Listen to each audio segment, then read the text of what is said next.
ನಮಸ್ಕಾರ. ಸಹಕಾರಿ ಟಿವಿಗೆ ಸ್ವಾಗತ. ಮೊದಲು ಮಾನವನಾಗು. ನಾನು ಎಚ್ ಸುಧೀಂದ್ರ ಕುಮಾರ್. ಮುಖ್ಯಾಂಶಗಳು: ಅಮೂಲ್ ಡೈರಿ ಪ್ಲಾಂಟ್ ಉದ್ಘಾಟನೆಗೆ ಅಮಿತ್ ಶಾ.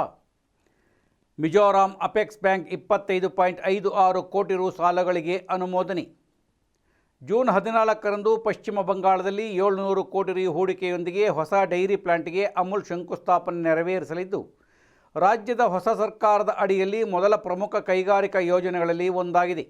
ಈ ಸಮಾರಂಭದಲ್ಲಿ ಕೇಂದ್ರ ಗೃಹ ಸಚಿವ ಅಮಿತ್ ಶಾ ಭಾಗವಹಿಸುವ ನಿರೀಕ್ಷೆ ಇದೆ. ಪೂರ್ವ ಭಾರತದಲ್ಲಿ ಡೈರಿ ಸಂಸ್ಕರಣಾ ಮೂಲಸೌಕರ್ಯವನ್ನು ಬಲಪಡಿಸುವುದು ಮತ್ತು ಸಂಘಟಿತ ಡೈರಿ ಕಾರ್ಯಾಚರಣೆಗಳನ್ನು ವಿಸ್ತರಿಸುವುದು ಈ ಯೋಜನೆಯ ಗುರಿಯಾಗಿದೆ. ಈ ಹೂಡಿಕೆಯು ಪಶ್ಚಿಮ ಬಂಗಾಳದ ಡೈರಿ ಪರಿಸರ ವ್ಯವಸ್ಥೆಯನ್ನು ಹೆಚ್ಚಿಸುತ್ತದೆ, ಉದ್ಯೋಗಾವಕಾಶಗಳನ್ನು ಸೃಷ್ಟಿಸುತ್ತದೆ ಮತ್ತು ಮೌಲ್ಯ ಸರಪಳಿ ದಕ್ಷತೆಯನ್ನು ಸುಧಾರಿಸುತ್ತದೆ ಎಂದು ಉದ್ಯಮ ವೀಕ್ಷಕರು ನಂಬಿದ್ದಾರೆ. ಈ ಸೌಲಭ್ಯವು ರೈತರನ್ನು ಬೆಂಬಲಿಸುತ್ತದೆ, ಕೃಷಿ ಸಂಸ್ಕರಣಾ ಬೆಳವಣಿಗೆಯನ್ನು ಉತ್ತೇಜಿಸುತ್ತದೆ, ಉದಯೋನ್ಮುಖ ಹೂಡಿಕೆ ತಾಣವಾಗಿ ರಾಜ್ಯದ ಸ್ಥಾನವನ್ನು ಬಲಪಡಿಸುತ್ತದೆ ಎಂದು ನಿರೀಕ್ಷಿಸಲಾಗಿದೆ. ಅಮೂಲ್ನ ವಿಸ್ತರಣೆಯು ಮೌಲ್ಯವರ್ಧಿತ ಡೈರಿ ಉತ್ಪನ್ನಗಳು ಮತ್ತು ಪ್ರಾದೇಶಿಕ ಮಾರುಕಟ್ಟೆ ಬೆಳವಣಿಗೆಯ ಮೇಲೆ ಅದರ ನಿರಂತರ ಗಮನವನ್ನು ಪ್ರತಿಬಿಂಬಿಸುತ್ತದೆ.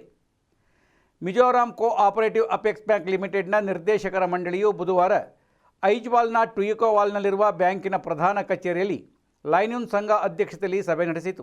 ಸಭೆಯಲ್ಲಿ ಮಂಡಳಿಯು ವಿವಿಧ ಕಾರ್ಯಾಚರಣೆಯ ವಿಷಯಗಳನ್ನು ಪರಿಶೀಲಿಸಿತು ಮತ್ತು ಹಲವಾರು ಹೊಸ ಬ್ಯಾಂಕ್ ನೀತಿಗಳನ್ನು ಅನುಮೋದಿಸಿತು. ಬ್ಯಾಂಕಿನ ಮುಖ್ಯ ಕಾರ್ಯನಿರ್ವಾಹಕ ಅಧಿಕಾರಿಯಾಗಿ ನೇಮಕ ಮಾಡಲು ಭಾರತೀಯ ರಿಸರ್ವ್ ಬ್ಯಾಂಕ್ನಿಂದ ಅನುಮೋದನೆ ಪಡೆದಿದ್ದಕ್ಕಾಗಿ ಮಂಡಳಿಯು ತೃಪ್ತಿ ವ್ಯಕ್ತಪಡಿಸಿತು.